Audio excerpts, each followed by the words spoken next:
The Death Devil has arrived on Earth, ready to usher in a new age of devils. Can Chainsaw Man stop death before humanity is wiped out for good?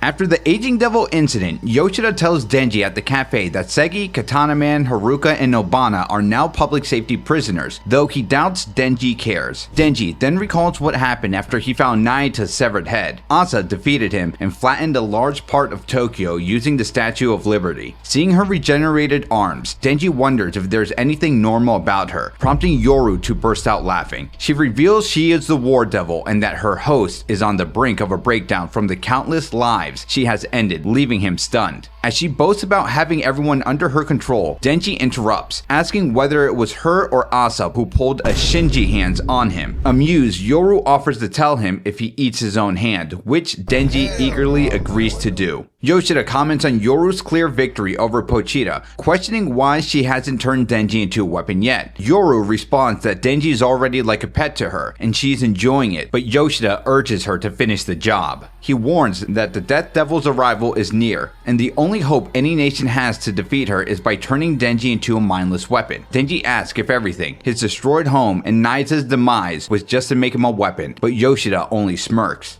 Yoshida reminds Denji of their conversation in the aging devil's realm and offers him a deal, handing him a fire weapon. If Denji agrees to become a weapon, he can blast both Yoshida and Fumiko. Denji immediately tries to shoot, but the weapon is empty, and Yoshida taunts him, saying he hasn't forgiven them yet. Yoru remarks that humans live on manipulation, while devils act on instinct. Spotting the waitress with their cake, Yoru grabs it and throws it at Yoshida's face.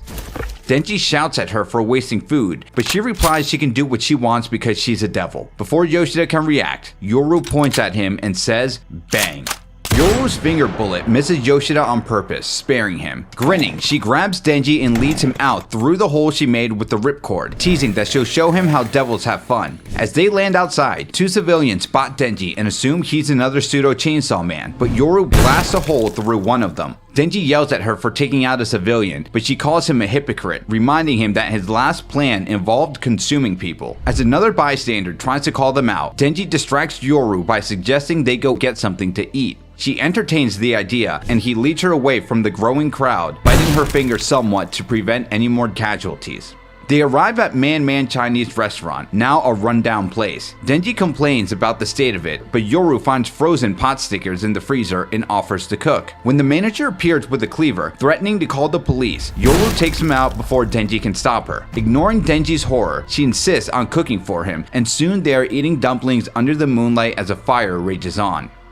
Denji asks Yoru if he will ever meet the Fire Devil, and she replies that he probably will when the Death Devil arrives, as high-ranking devils gather to meet her. Denji then asks if the new Control Devil will be there too, but Yoru mentions she likely won't be like Nayata. Denji shares that he made a promise with the Blood Devil to befriend her in her next life, and although she was a jerk, he still had fun with her. He admits she probably won't be the same person, and that Yoru and Asa might be the only friends he has left. Yoru asks if he really means that, even knowing she's trying to turn him into a weapon, and Denji says yes, because he feels like he's actually having fun right now. Surprised, Yoru moves over and sits between Denji's legs, teasingly asking if he finds this fun too. As Yoru grinds against Denji, she mocks him for losing his family and for letting his desires control him. She kisses him on the cheek and tells him he's like putty in her hands, easy to manipulate just because she shows him a little kindness. Watching his face, she admits she likes his pathetic expression and that part of her even wants to help him. When Denji asks if she could help him by moving on his lap, she refuses, saying he looks even more pitiful when he's denied what he wants.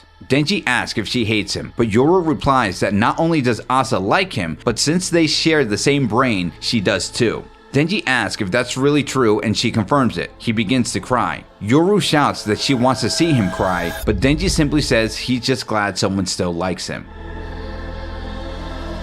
She places a hand on his cheek and kisses him deeply, then pulls away to ask if he's truly set on wanting to sleep with her. When he nods, she gives him her terms as the fire burns closer. If he defeats the Death Devil, she will sleep with him, but if he fails, she'll turn him into a weapon to fight death herself. Denji, unable to sleep because of his libido, gets up before Yoru and tucks her in. As he passes the television, a report announces that 900 people died in last night's fire, with 3,800 missing. Fully aware of how dangerous Yoru is, Denji warns Pochita to be careful since she'll probably betray him eventually. He then fires up the stove and starts cooking a pile of pot stickers. When Yoru wakes up, she finds Denji eating them near the corpse of the man chef and he offers her some. Meanwhile, near 4th East High School, Yoshida and Fumiko ask Fami to step in for public safety since Denji's rampage has left them short-staffed. Fami refuses, explaining she's on the planning committee for Tokyo Revival Day festivities. Fumiko is furious, but Yoshida offers to find someone else to cover for her. Fami declines, saying she has friends on the committee, which pushes Fumiko to snap, arguing that if the Death Devil wins, those friends will die anyway. Standing, Fami explains that she protects humanity because she enjoys new experiences, new food, and meeting new people, adding that while Asa and Denji are fun, public safety is not. The tense moment breaks when one of Fami's friends arrives, lifting her off her feet and carrying her over their shoulder to a karaoke meeting for festival planning. Fumiko asks Yoshida if they should stop her, but he's still distracted by Fami's comments about them being boring. Back in Tokyo, Yoru is enjoying herself, destroying abandoned buildings with her finger gun while Denji cheers her on. He asks her to take down another building, but before she can fire, Asa regains control and points her finger at Denji. Looking at Asa, who is visibly nervous, Denji just tells Pochita he told him so. Asa tells Denji that she managed to force Yoru out of her body, then suddenly turns her finger on herself, leaving Denji stunned. She quickly breaks down in tears, repeating that she can't do it, but points back at Denji when he asks if she's okay. She tells him to eliminate her before she eliminates him, revealing that Yoru has plans for humanity that are worse than extinction. When Denji asks why she's threatening him, Asa admits she's too much of a coward to take her own life, calling it foolish that she ever tried to be friends with Yoru. Denji says he still thinks the two of them could be friends, but Asa replies that the fact that they can't is why she's asking him to eliminate her. She asks Denji which of them would he rather see dead, but instead of answering, he tries to smash a chair over her. Frustrated, she calls him a murderer, though Denji points out that she was just begging to eliminate her moments ago. She tells him to wait a bit longer so she can mentally prepare, but Denji crushes her resolve, explaining that even someone like him, who can come back to life, is never truly ready for death, so no one else will be either. Collapsing to the floor, Asa confesses she feels guilty for all the people Yoru has eliminated, blaming herself for not speaking up. Denji tells her to let go of that guilt for now and to focus on dealing with it after they defeat the Death Devil. For now, he encourages her to have fun, convincing her to help him blast apart abandoned buildings nearby. Meanwhile, at 4th East High School, a teacher on the festival planning committee tells a new transfer student that not many people are staying in Tokyo these days, noting that over half the seats in the neighboring classroom are empty. He then introduces the transfer student to the class, a messy-haired, nervous girl with concentric eyes who announces she has come with a desire to save them. The new girl begins her introduction by telling the class she feels sorry for them, shocking the students who quickly ignore her. As soon as the teacher leaves, she bursts into tears. A boy with a bandage on his face asks if she wants to help with anything, and while she initially agrees, she refuses when all they ask is for her to throw out the trash in the school incinerator, calling it a waste of her powers. She tells him he should take it out himself since, unlike her, he doesn't have powers to save people. Not wanting to cause trouble, he takes the trash and leaves. The students exchange uneasy glances, and the same girl who once bullied Asa tells the transfer student she's making everyone uncomfortable, and that if she really wants to help, she should go squash ants outside. Moments later, the bandaged boy finds her outside doing exactly that. Sighing, he says he can tell she's from out of town and probably experienced a devil-related tragedy. He explains that many students are in the same situation and see school as their only escape, so if she truly wants to save them, she could start by simply smiling. The transfer student's composure cracks as she says the festival will be a failure no matter what, but she can still save everyone by freeing them from suffering through death. She reveals herself to be a devil, resting her hand on the boy as she prepares to make an example of him, but she pauses, noticing a silhouette above the school. The boy recognizes it as Chainsaw Man, and as the figure starts talking about fighting with the power of justice, the mysterious devil even offers to save him. Chainsaw Man jumps down from the building, revealing a cape made from his own guts and flesh. Yet, from his words and appearance, it's clear that something about this Chainsaw Man isn't quite right. The bandage boy, stunned by Chainsaw Man and his grotesque appearance, tries to defend the devil, saying that she was just joking earlier, but Chainsaw Man doesn't believe it, and the two clash. The fight ends with the new girl being sliced in half, something even the fake Chainsaw Man questions, as it shouldn't have been that easy. Seeing the student they were trying to protect standing in shock, Chainsaw Man insists that his job is to prevent the coming prophecies of Nostradamus. He then adds that he and the justice devil inside him are never wrong. The student, however, is furious, believing Chainsaw Man just eliminated another regular student. As they argue, the fake Chainsaw Man notices the devil's severed arm grab the boy, draining his life force and reviving the fallen horseman. Rising from the dead, she analyzes Chainsaw Man's stance and movements, concluding he must be a close-range fighter. She tells him he'll be eliminated in 3 seconds, but before she can react, Chainsaw Man cuts her down in an instant. As her head cries out for help, the fake Chainsaw Man simply calls her weak and pathetic. The devil tries to bribe the fake Chainsaw Man with just 2,000 yen, but it fails. He doesn't believe money is real or important. She insists she still needs to save lives, but he counters that he and the Justice Devil see right through her. Though she tries to ease suffering through death, she doesn't understand that people hold on to hope even in the darkest times, and that Chainsaw Man came from hell to protect mankind's hope. He tells her that as the Death Devil, she can never truly grasp this, which seems to strike a chord with her. She regenerates her body by draining the lifespans of nearby ants. She finally introduces herself properly, the horseman who ends suffering by draining life. Famine, though she prefers Fammy. The Chainsaw Man copycat is confused, thinking she's the Death Devil, but before she can explain that the Death Devil was her sister, Fammy orders the Falling Devil to weigh down on them both. Chef Mommy asks if she can take her order, and the person we've believed to be Fammy all along simply replies, "Chef's choice." Falling Devil prepares a horrific dish, sacrificing bystanders to make blood-sauteed human and giraffe. The fake Chainsaw Man immediately recognizes her as the real Death Devil, while the real Fammy pleads with her sister to die to save humanity. Solemnly, Fammy removes her school uniform, revealing that even after removing all her organs, she still cannot die. The Falling Devil tells her boss that the duo are probably staring at her exposed underwear, causing the Death Devil to cover herself up. She replies that even if she could die, doing so would only spawn another Death Devil, one likely less sympathetic to humans than herself. The fake Chainsaw Man asks if she could just quit, but she explains the process is subconscious. Whether he likes it or not, humanity will fear death most on the day of the prophecy, and her powers will activate even if she's sound asleep. Fammy suggests she gets eaten by Chainsaw Man, erasing death itself and saving everyone. Death pauses, considering the idea, but then tells them that if they want to protect humanity, they must work with her. The fake Chainsaw Man eagerly agrees, only for Death to reveal she plans to eat them instead. Behind the Death Devil, the Falling Devil hands her utensils. A murder of crows is summoned as we see Famine and the fake Chainsaw Man screaming in agony while Death devours them alive. Chef Mommy asks her boss how the meal was, and the Falling Devil looks disappointed when Death says it tasted terrible, right before Death vomits up tiny dolls of Famine and the fake Chainsaw Man. Falling explains that Death's power lets her control those she eliminates, but she wonders why Death doesn't eliminate her victims before devouring them. Death answers that she finds it more respectful and more delicious to save her lives as much as possible. Falling responds that she's in awe of Lady Death and her virtue. As Death moves to summon her sister and the fake Chainsaw Man, Famine glances at her and strikes first, shocked that her sister actually ate her. Falling threatens to slice Famine if she gets any closer, but Death calmly commands Famine and the fake Chainsaw Man to cause as much terror as possible. Their doll forms force them to obey.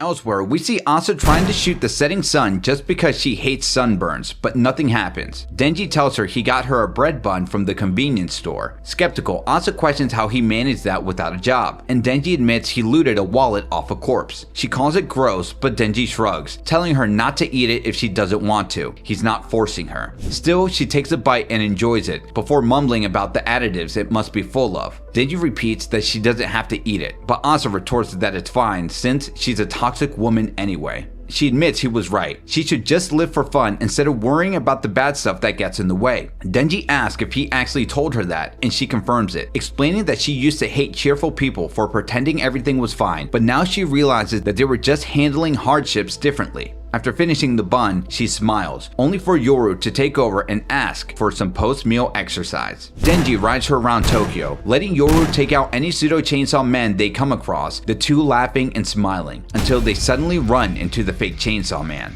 Yoru tries to shoot him, but she deflects the blast at point-blank range, sending it into two nearby buildings instead. The explosion knocks the pair off their bike. he taunts Denji, asking if the solitary warrior from hell should really be flirting with a girl. Denji responds, pulling his ripcord, that the warrior from hell isn't who he is. As Denji begins transforming, Fake Chainsaw Man begins to attack him, but Denji ducks, gaining the advantage and chopping off Fake Chainsaw Man's right arm. Despite the loss, Fake Chainsaw Man warns Denji that he's just made a grave mistake. Meanwhile, Fami throws rocks at a crowd of strangers trying to scare them off, but as they glare back in disgust, she grows more anxious. Watching closely, the Falling Devil presses her index fingers into her cheeks, noting that Fami's spreading anger instead of fear. She steps in, manipulating the stranger's gravity. Elsewhere, Chainsaw Man asks his imitator what he meant by the mistake he made, but before he can get an answer, the gravity-affected crowd comes crashing toward them, falling horizontally. Denji fails to catch the first few, but manages to grab the last person, only for Fake Chainsaw Man to taunt that he probably saved her just because she was a woman. This catches Yoru's attention, and when Denji calls for her help, she blasts off the civilian's arm instead, sending her falling with the others. Yoru starts mocking the civilian. Denji, in disbelief, calls her a devil, but Yoru just teases him, saying she's the only woman he'll ever need, all while the Fake Chainsaw Man watches on. Yoru provokes Denji, taunting him and asking if he wants to eliminate her. As he moves to strike her, Yoru suddenly fires at the Fake Chainsaw Man, who tries to leap away to safety. He cuts down a piece of rubble to escape, only to reveal Denji hiding behind it, having used Yoru's attack as cover. Denji slices off the Fake's right arm, prompting him to ask if their argument was all staged, but Denji admits it was genuine. Complaining that it was starting to grow cold, Yoru attempts another bang shot, but her attack is blocked by two random pseudo chainsaw men. They regenerate their bodies, and soon a crowd of other pseudo chainsaw men gathers around the Fake. Denji and Yoru notices several of the pseudo chainsaw men being pulled toward the Fake, who raises his arm and reveals 6 of them fused to him, 3 on each arm. Lifting one of the arms up, one of the people morph a larger pair of hands. The Fake Chainsaw Man calls Denji out over how the death of civilians never seems to bother him, so he wonders aloud if he'd be willing to cut down people begging for his help. As he finishes, he reverts the Pseudo Chainsaw Man transformation process on the people merged into his arms, allowing them to realize what they've transformed into. One of them recognizes Denji and he begs Chainsaw Man to save them, though the Fake Chainsaw Man lifts that respective arm and smashes it into the concrete. Denji calls his foe a bastard, as another one of the faces, now injured and busted, continues to plead to him. After dodging several punches from the Fake Chainsaw Man, Denji hears one of the innocent civilians trapped inside the devil's body say that each missed attack actually hurts them more. Not wanting to take any more hits, Denji asks if the civilian wants a pillow, but the civilian suggests a possible solution. Aiming for the heart should free everyone trapped inside. Denji compares it to a video game boss, but another civilian panics, misunderstanding his words. The Fake Chainsaw Man leaps into the air, ready to strike with a devastating ground pound as Denji barely dodges. It swings again with its right arm, and Denji leaps toward it, running up the arm and shouting with renewed determination that its heart is wide open. But just as he gets a clear shot, he sees the devil's heart is shielded by the face of another trapped civilian. Caught off guard, Denji struck and sent crashing into a nearby building. Yoru jumps into the building and tells Denji he can't win if he still feels sorry for his victims. Denji says he doesn't like that approach, worrying it will hurt his popularity, but Yoru argues that unpopularity is inevitable anyway, pointing that even Asa, despite being popular, was forgotten in no time. She offers to help Denji take down the Fake Chainsaw Man, but before they can discuss it further, the building they're in is suddenly lifted by the Falling Devil, who plans to throw it onto a crowd of onlookers. From afar,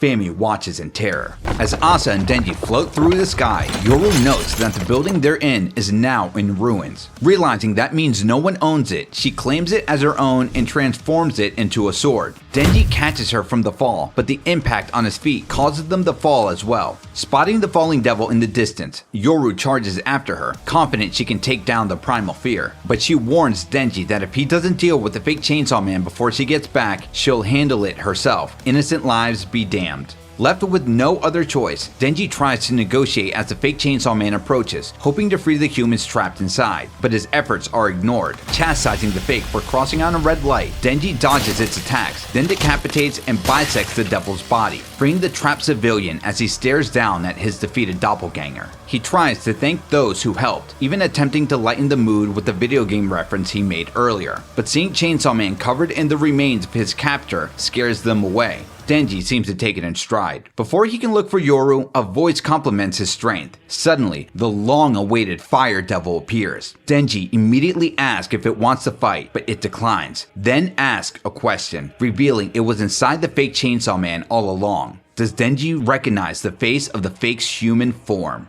Chainsaw Man stares at the sliced head of the fake Chainsaw Man but can't seem to recognize him. Disappointed, the Fire Devil holds out their hand and the flames in their palm begins to tell a story. Once, a pair of kind-hearted twins took in the Fire Devil when they found them injured. While nursing the Fire Devil back to health, the twins spoke of Chainsaw Man and how even devils can be forces for good, a symbol of hope as long as they have justice in their heart, like Chainsaw Man. They emphasize that true strength comes not from power alone, but from the will to protect what's right. Moved by this, the Fire Devil began impersonating the Justice Devil, granting power to those who wish to embody their own sense of justice. Inspired by Chainsaw Man, the twins became fake Chainsaw Men, saving people with their newfound powers. Hey everyone, DJ Miles here. We know one of the twins became the fake Chainsaw Man, but what happened to the other twins remains unknown. It's most likely they became another Chainsaw Man or some variation of a fake Chainsaw Man.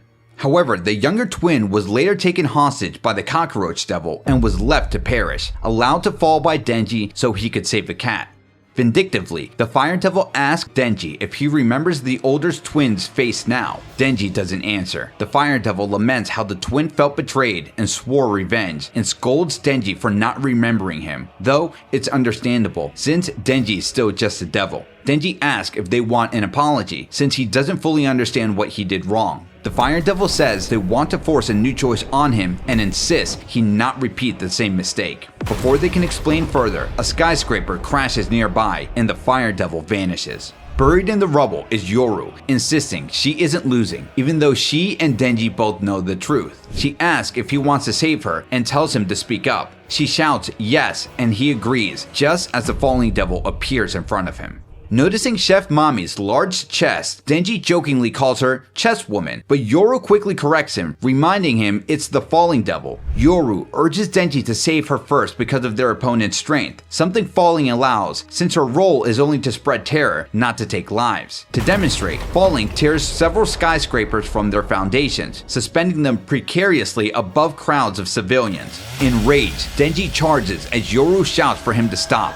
Suddenly, Denji reverts to his human form, and behind him lies the Falling Devil. A voice emerges from the Fallen Devil's mouth, accusing Denji of not having changed since their last encounter and of taking someone dear to them, fully aware of the pain it would cause. The voice reveals itself to be one of the Justice Twins. Denji, appearing as his inner child, apologizes profusely. As his body floats in the sky, Chef Mami reveals that Denji is Death's precious pawn. Asa takes control, spotting enough space in the rubble to form a finger gun. Yoru warns Asa that the blast could cause damage, but Asa ignores her and fires anyway. Miraculously, she avoids serious injury and rushes up the rubble, leaping to grab Denji, mirroring how he once grabbed onto her. Asa tries to calm Denji so they can weigh enough to return to the ground, but he says he doesn't deserve to be happy, because if he's putting others through the same pain he once saw as the worst thing in his life, then he doesn't think he deserves happiness at all. Asa confesses she wants to be the one to make him happy, even if she's unsure how, promising they'll figure it out together. The two narrowly dodge a skyscraper thrown at them as Asa watches the Falling Devil rise higher into the sky. She tells Denji they need to stop her. When he asks why, she answers, because we're superheroes. Denji looks stunned, like he suddenly remembers why he started fighting in the first place. Tears well in Denji's eyes, but before he can respond, Yoru takes over. Noting that attacks to Chef Mami haven't worked before, Yoru combines the Tank Devil's powers with all their weapons. In a stunning double-page spread, her arm transforms into a massive, heavy cannon loaded with every sword she's created so far. Tanaka's spinal column sword, Asa's school uniform sword, her aquarium sword, her apartment complex sword, and more. Yoru fires them all at once, unleashing a relentless barrage on the falling devil. Each strike lands with crushing force. First comes the spinal column sword, then the cleaver-like butcher weapon, followed by the fish spear, another jagged blade, and more, each one driving deeper into the devil's regenerating flesh. Though she tries to heal with every hit, the onslaught proves too much. Overwhelmed, her body plummets from the sky until all that remains is a sword-riddled corpse buried in the rubble of the street below. Yoru and Denji land beside the pile of swords, initially thinking everything is fine, but they soon realize the falling devil isn't dead. She taunts Yoru, asking if she's satisfied, then points out that the fear of falling is instinctual, while war is a more human concept, and says Yoru could never hope to best her. She aims to wound them minorly and sends Asa's swords to impale them. Yoru tells Denji she can't run because her leg is pierced, so he carries her to safety. While running, Denji asks Yoru to create a motorcycle, but she says she needs a regular motorcycle first. As the swords continue to chase them down, eventually they take refuge in a small store where the owner's door temporarily blocks the swords, much to his surprise. Yoru tells Denji she's about to unleash her second ultimate weapon and rests a hand on his head. Both Denji and the shop owner are confused as Asa takes control, explaining Yoru plans to turn Denji into a weapon. Denji accepts, hoping becoming a badass weapon might lighten some of his sins. However, Yoru, having grown attached to him, changes her mind and says she can't do it. Suddenly, the barrage of weapons crashes through the door, piercing Yoru in the skull with a polearm and in the hips with a block-shaped claymore-like weapon. Denji suffers a similar wound from a sword.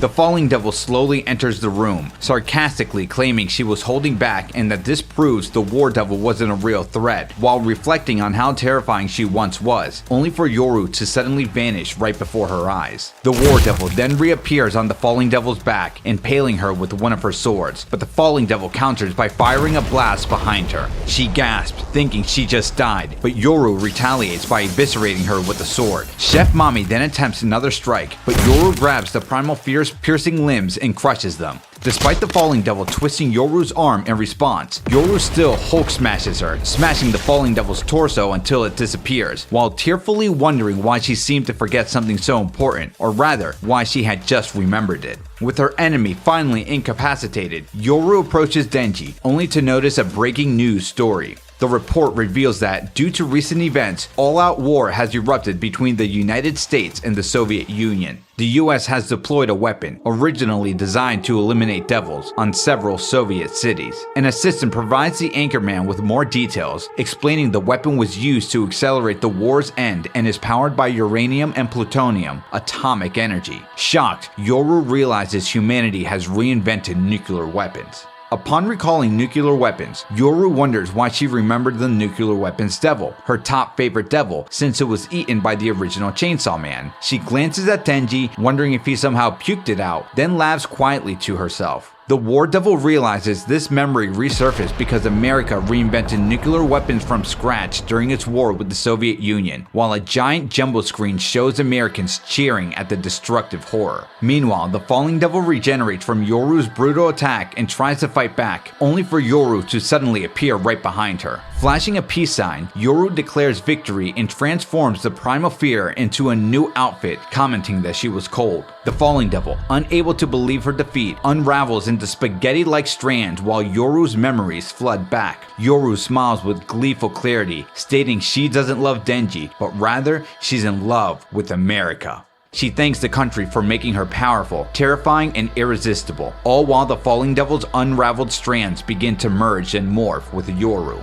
Then she begins to sing the American national anthem, the Star-Spangled Banner. As she sings, visions flood her mind. Soviet cities in ruins, people digging through rubble, and fields of charred corpses lined up. Finishing her song with her new outfit complete, Yoru stands tall, hand over heart. Beside her, Asa watches with concern and asks if Yoru now intends to carry out her horrific plans for humanity. The war devil tells Asa to stay put and watch before walking away. Elsewhere, Denji regains consciousness in an undisclosed classroom after someone pulls his ripcord. It's revealed the person who revived him is the Death Devil. Denji calls out Fami, hoping for an explanation, but Death calmly corrects him. She was never the Famine Devil, and instructs him to call her Lil D. To find out what happens next in Chainsaw Man, you're going to want to click on this video right here.